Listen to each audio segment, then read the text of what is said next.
Captain Red stood at attention on the bridge of the Galactic Defense Force flagship Star Voyager *, his scaled hands clasped behind his back. Through the massive view screen, the blue-green planet called Earth hung like a jewel in space. His fourth heart beat faster with anticipation, but he kept his face neutral, as befitted an elite warrior of the Crimson Clade. "Such a primitive world," muttered Commander Stone from beside him. "They've barely mastered basic spaceflight." Red nodded but said nothing. As head of security for this first contact mission, he had studied the humans extensively. Their technology was indeed primitive. They still used chemical rockets and hadn't even colonized their own moon permanently. But something about their military history made him uneasy. The diplomatic shuttle departed their ship, carrying both alien and human representatives who had been meeting in orbit. Red watched it glide toward the United Earth Embassy Station, a clunky structure that showed humanity's limited space engineering capabilities. "Security alert." The cry came from his sensor officer. Multiple unidentified ships dropping out of hyperspace. Red's scales bristled. Analysis. "Pirates, sir. The Black Void Raiders." Red's heart sank. The Black Void Raiders were notorious throughout the galaxy, preying on diplomatic missions and trading vessels. They were especially fond of attacking newly contacted species, stealing their technology and resources before they gained galactic protection. "The diplomatic shuttle is directly in their path," Stone reported grimly. "The humans don't stand a chance. Their guards carry only primitive projectile weapons." Red opened his mouth to order a rescue mission, but before he could speak, the scene before him erupted into chaos. The pirate ships, 5 sleek, heavily armed vessels, surrounded the diplomatic shuttle. As expected, they transmitted their usual demand for surrender. What wasn't expected was the human response. "Sir," his communications officer called out, "the human security team is laughing." Through the view screen, Red watched in disbelief as the seemingly helpless diplomatic shuttle suddenly transformed. Panels slid away, revealing military-grade weapon ports, primitive by galactic standards, but still deadly. The human guards, who had appeared soft and ceremonial in their dress uniforms, moved with practiced precision. The first pirate ship exploded before it could raise its shields. The humans had used their own ship's apparent weakness as bait, letting the pirates come in close. The remaining raiders scrambled to respond, but the humans pressed their advantage with savage efficiency. "Impossible," Stone whispered. "Their weapons are ballistic metal projectiles. They shouldn't be able to." Another explosion cut him off. The humans had somehow calculated trajectories that used the pirate ship's own shields to contain and amplify their explosive rounds. It was a brutal yet brilliant tactic.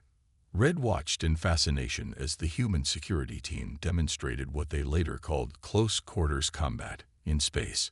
Their shuttle deliberately rammed one of the pirate vessels, locked onto it with magnetic clamps, and then the humans went outside. In space, with nothing but simple pressure suits, they cut their way into the pirate ship. The comm channels filled with screams. Within minutes, 3 pirate ships were destroyed. 1 was disabled, and the last flew into hyperspace. The human security team had suffered no casualties. They simply returned to their shuttle, rescued the diplomatic team, and proceeded to the embassy station as if nothing unusual had happened. "Captain," his medical officer reported shakily, "scans show the human soldiers' adrenaline levels actually decreased during combat. They were calmer in battle than during the diplomatic meeting."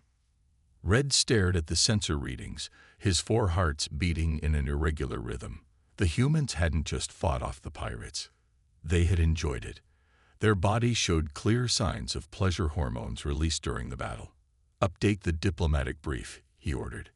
"Classification of human military capabilities from Class 4 to Provisional Class 2, and add a warning. These beings have turned violence into an art form. They don't just fight, they hunt." As he watched the human shuttle dock peacefully with their embassy station, Red realized that the galaxy had just changed forever. Humanity wasn't just another primitive species joining galactic society. They were predators who had learned to wear suits and smile. The Great Hall of the Galactic Defense Force headquarters fell silent as Captain Red stepped up to the speaking platform. His report on the human military capabilities had drawn an unusually large crowd, including 5 high generals of different alien species. "Esteemed Council," Red began, his voice steady despite his racing hearts, "I stand before you with grave news. We have severely underestimated the humans." Murmurs filled the hall. High General Blast, a towering being made of living crystal, leaned forward. "They are primitives, Captain. Their ships still use combustion engines." Red activated the holographic display. The scene from the diplomatic mission played out. Human warriors cutting through the pirate ships with savage efficiency. Primitives who turned 5 of the most feared pirate ships in the galaxy into space debris in less than 15 minutes. "Luck," someone called out. The pirates were overconfident. "Then let me show you their training," Red replied. The hologram changed to footage he had recorded after the incident. The scene showed a human military facility called a boot camp. 20 human warriors ran through mud carrying heavy packs while their trainer shouted at them. They had been doing this for 4 hours straight. "This is not their punishment," Red explained as shocked whispers filled the room. "This is how they train, every day. They call it building endurance." The next scene showed hand-to-hand combat training. 2 humans fought with primitive metal knives, drawing blood, neither backing down. "This is what they call a light sparring session," Red said. Note that both warriors are smiling. High General Blast's crystalline form flickered with concern. "Surely this is their elite fighting force." "No," Red replied. "These are basic troops. What humans call regular soldiers. They're elite warriors." He paused, remembering what he had witnessed. Their elite warriors train until they break bones, heal, and train harder. They have a saying, "Pain is weakness leaving the body." The hologram showed more scenes. Humans training underwater until their lungs burned, fighting in extreme temperatures, surviving in hostile environments with minimal equipment. They call their elite warriors many names: Marines, Navy SEALs, Special Forces. But what you must understand is that these warriors consider death preferable to failure. "Barbaric," muttered Commander Stone, who had accompanied Red on the diplomatic mission. "They're barely more than animals." "No," Red corrected him. "Animals fight for survival. Humans fight for victory. There's a difference." He switched to the final recording. Human children playing in a park. "Look at their young. What do you see?" The council members watched as human children chased each other, play fighting with sticks and mock weapons. "They're practicing warfare," High General Blast realized aloud. "From the moment they can walk," Red confirmed. "Every game is combat. Every sport is battle. They turn violence into play, then turn play into military science." He switched off the hologram, and now they're joining the galactic community. Silence filled the hall. "Your recommendation, Captain?" High General Blast asked quietly. "Accept them as allies." Immediately, Red scales rippled with the intensity of his conviction. The Black Void Pirates were the most feared warriors in 3 sectors. The humans didn't just defeat them, they hunted them. Imagine what they could do with access to our technology. "And if they turn against us?" Commander Stone asked. Red's 4 hearts beat in perfect rhythm as he delivered his final assessment. "Then we pray, because I watched 5 humans with primitive weapons tear through a pirate crew of 50. Their current population is 8 billion. He let that sink in. They reproduce quickly, learn faster, and their bodies can survive conditions that would kill most species. They feel pain differently. It makes them angry instead of afraid." The council chamber remained silent for a long moment. Finally, High General Blast spoke. "Motion to reclassify Earth as a Class 1 warrior world." All in favor.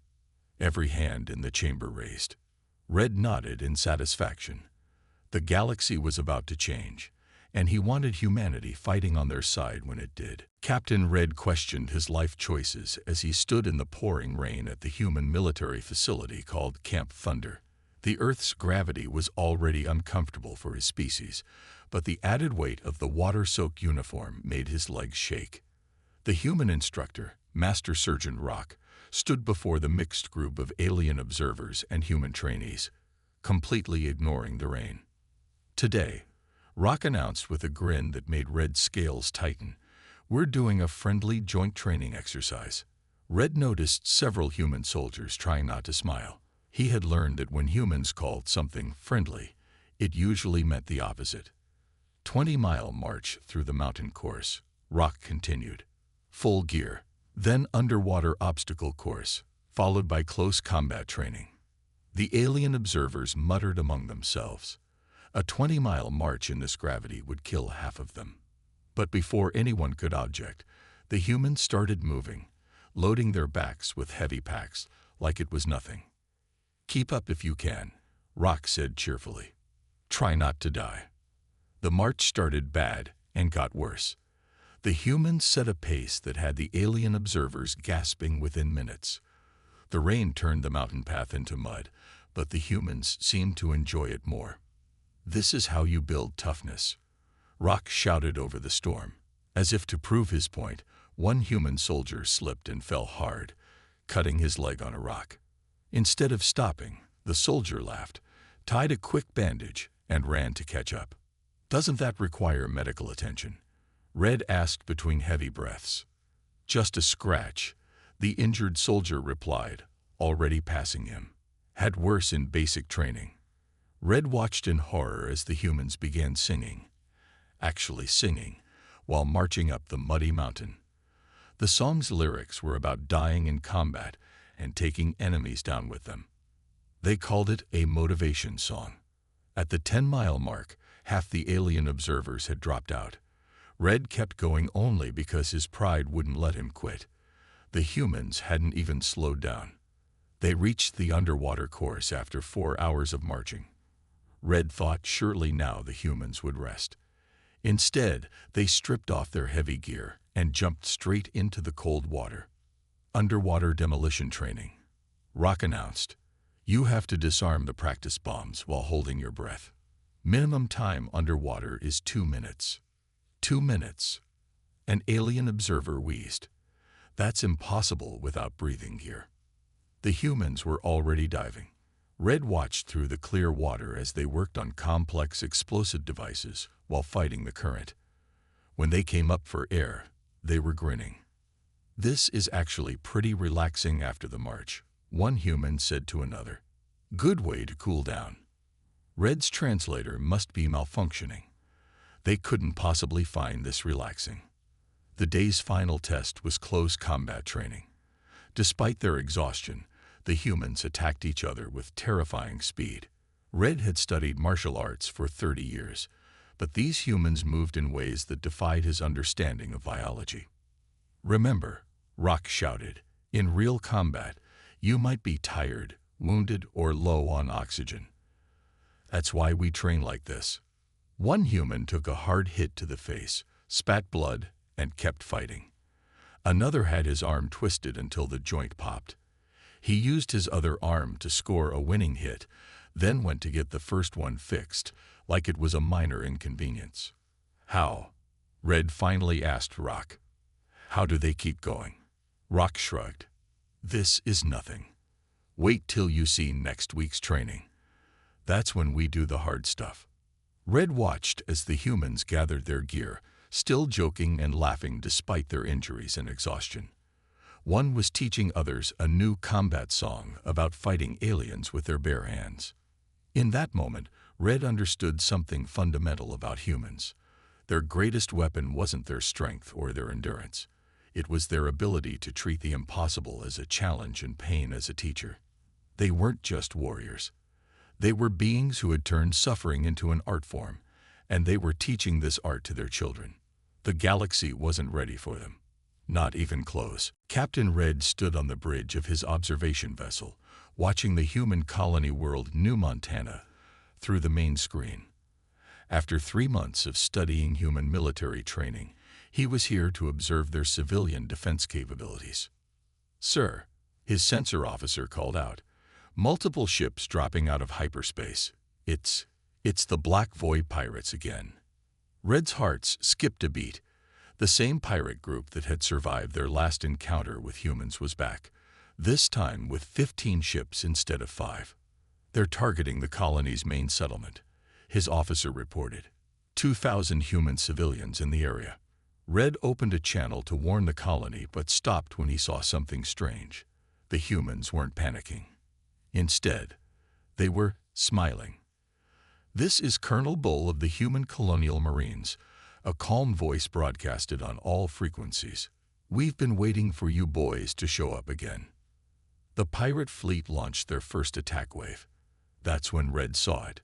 The humans had turned their entire colony into a trap. Farm equipment transformed into weapon platforms. Civilian trucks revealed hidden missile launchers. Every building had a surprise, and every surprise was deadly. "Look at their tactics," Red's tactical officer whispered in awe. "The humans are using their buildings as bait, letting the pirates get close before revealing their weapons." The first 3 pirate ships exploded before they could even raise their shields. The pirates had expected easy prey. Instead, they found a hornet's nest. "Sir," his communications officer reported, "you need to hear this. The humans are broadcasting music during the battle." Red listened in disbelief as heavy metal music blasted across all frequencies. The humans called it their fighting soundtrack. Then came the real shock. The colony's mining ships, piloted by civilian miners, started ramming the pirate vessels. The pirates' shields were useless against the raw mass of the mining ships' reinforced hulls. "Those are civilians," Red exclaimed. "Why are they fighting like elite warriors?" His answer came from Colonel Bull's next transmission. "You think just because we're miners and farmers, we're not warriors. Every human is a fighter. We just have day jobs." The space around New Montana became a graveyard of pirate ships. The humans weren't just fighting. They were hunting, just like before. Every civilian vehicle became a weapon. Every farmer became a soldier. Red watched as human miners in armored work suits cut their way into damaged pirate ships, fighting in zero gravity with mining tools converted to weapons. The pirates, who had terrorized countless advanced civilizations, were being beaten by humans using modified farming equipment. "Sir," his tactical officer reported, "the human children and elderly have been evacuated to underground bunkers. The bunkers are armed." "Of course they are," Red replied, finally understanding. "Humans don't believe in defenseless civilians. Everyone fights." The battle lasted less than an hour. 12 pirate ships destroyed, 3 captured, and hundreds of pirates taken prisoner. The human casualties were minimal, and even the wounded were still trying to fight. "This is why we train so hard," Colonel Bull explained later during the damage report. "Every human colony is a fortress. Every citizen is a potential soldier." The pirates thought they were attacking farmers. They got warriors instead. Red watched as human children emerged from their bunkers, already asking for stories about the battle. The adults were teaching them about tactics, showing them how they had modified their tools into weapons.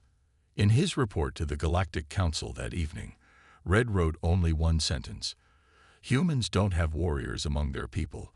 They are a species of warriors who sometimes do other jobs." As he watched the humans begin repairs, still singing their battle songs and telling jokes about the fight, Red realized that the galaxy's understanding of civilian and warrior would never be the same. For humans, there was no difference. There were just different levels of readiness for the fight that was always coming. The Grand Chamber of the Galactic Council was packed. Representatives from 500 species had gathered for Captain Red's emergency presentation on human military capabilities. The recent defeat of the Black Void pirates had caught everyone's attention.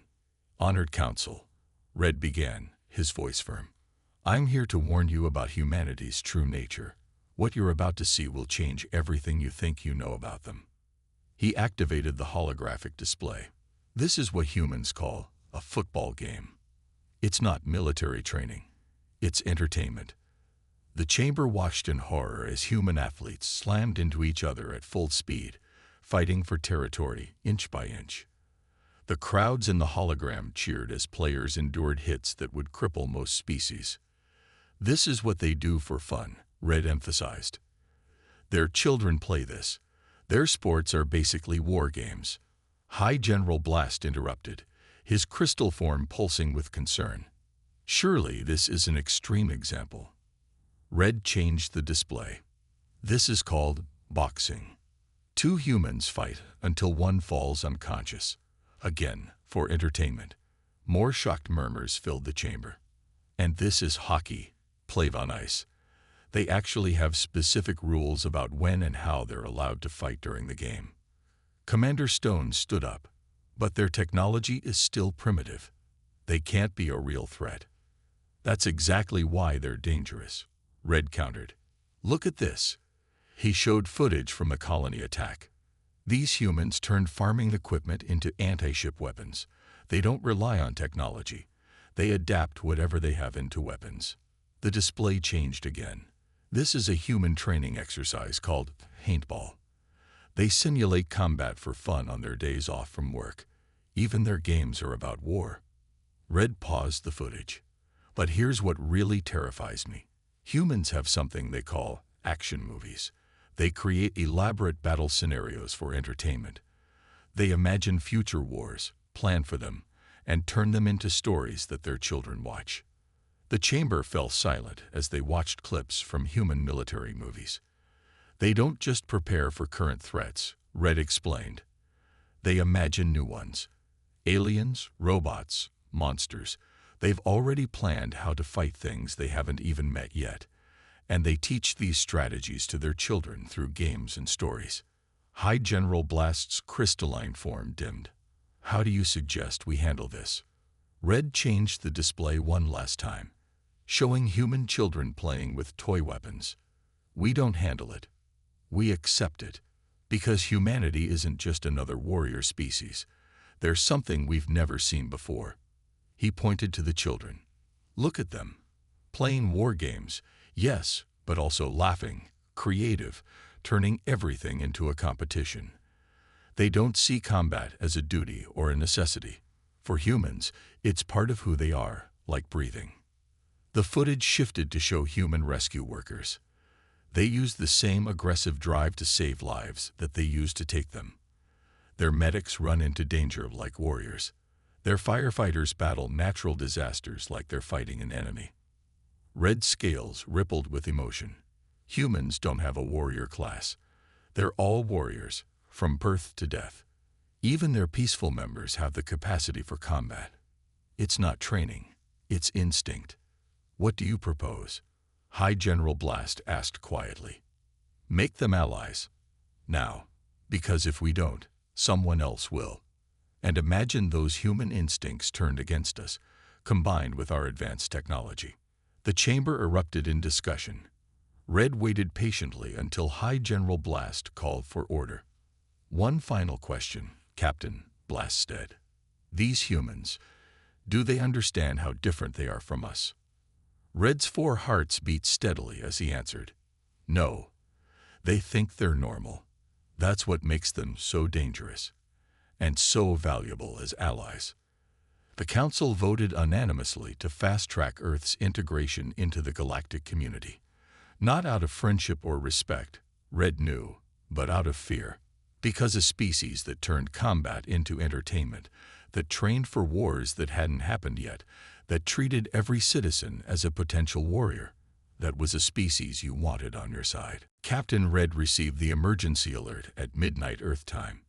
The Grey Empire, one of the oldest and most aggressive species in the galaxy, had launched a surprise attack on Earth. They had dismissed all his warnings about human military capabilities. Fools, Red muttered, watching the massive Grey Empire fleet approach Earth. 5,000 warships against a primitive planet. The Greys expected an easy victory. They were wrong. This is Earth Defense Command. A calm human voice broadcasted across all frequencies. You have entered restricted space. You have 10 seconds to retreat. The Gray Empire responded by launching their first wave of attacks. That's when Red saw something that made all four of his hearts stop. Earth's orbit was full of hidden weapons. Thousands of satellites that appeared to be for communication suddenly revealed missile launchers. Old space junk transformed into minefields. The humans had turned their orbital trash into a defense system. They knew this day would come, Red realized. They've been preparing for alien invasion for centuries. The first wave of gray ships hit the orbital defense grid. Explosions lit up Earth's night sky like new stars. But that was just the beginning. All nations, initiate Protocol Omega, Earth Defense Command ordered. Everyone remember your training. We've practiced for this. Red watched in awe as every human military on the planet coordinated perfectly. They had trained for this exact scenario. Nuclear submarines surfaced to launch specialized anti-ship missiles. Fighter jets engaged alien craft using tactics developed from countless science fiction movies. Sir, his sensor officer reported, the humans are using their own satellites as kinetic weapons, dropping them on the gray ships. A gray commander's panicked voice came over the comms. They're insane. They're destroying their own orbital infrastructure to attack us. No, Red replied to himself. They're hunting. The Gray Empire had expected to face a primitive species. Instead, they faced a planet of warriors who had spent generations imagining and preparing for this exact fight. Every human science fiction story about alien invasion had become a training manual. The Greys launched their ground forces next. They landed in major cities, expecting to find terrified civilians. Instead, they found urban warfare experts who had turned every street into a kill zone. The humans are using their traffic systems as traps, Red's tactical officer reported in disbelief. They're flooding subway tunnels to ambush Gray forces. Even their civilian vehicles are being used as weapons. Red watched as human civilians joined their military forces. Store owners who had been target shooting for fun became snipers. Construction workers turned their equipment into anti-armor weapons. Even human children helped, acting as spotters and messengers.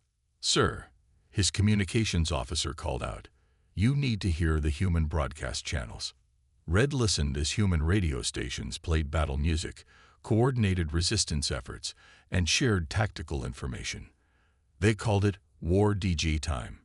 They were treating planetary invasion like a sporting event. The Gray Empire's ground forces retreated after 12 hours. Their ships were being destroyed not just by military forces, but by civilian space agencies who had modified their research rockets into weapons. This is Earth Defense Command. To the Gray Empire forces, your invasion has failed. But please, feel free to try again. We needed the practice. Red watched as the remaining Gray ships flowed into hyperspace. The humans had lost millions in orbital infrastructure, but they were already treating it as an opportunity to build better defenses. Sir, his officer reported, the humans are celebrating. They're calling it the First Alien War and planning memorial holidays. Red nodded slowly. The galaxy would never be the same. The Gray Empire, one of the most feared forces in space, had just been defeated by a primitive species who had turned defeat into an impossibility through sheer preparation and determination. As he watched humans begin repairing their cities, already designing better defenses, Red realized that the galaxy's military balance had shifted forever. Earth wasn't just a warrior world.